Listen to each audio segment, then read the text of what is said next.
So I'm anaphylactic allergic to peanuts and eggs, and then I'm also allergic to fresh fruits and vegetables. So with eggs and peanuts, I go into anaphylactic shock and my throat closes up.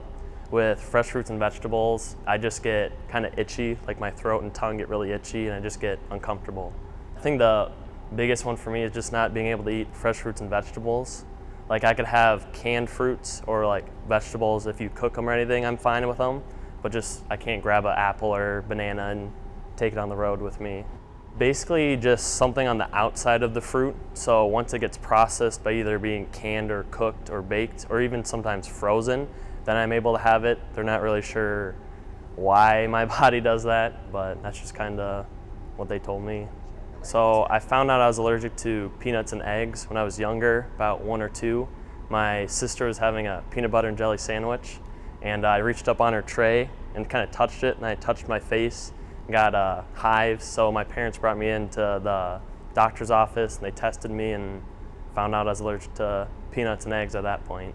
So I have an EpiPen with me. I don't have it on me, but it's just in my backpack. I always carry it around with me just in case something were to happen. I'm usually very careful. I don't eat anything that I'm not really sure about, just to be on the safe side.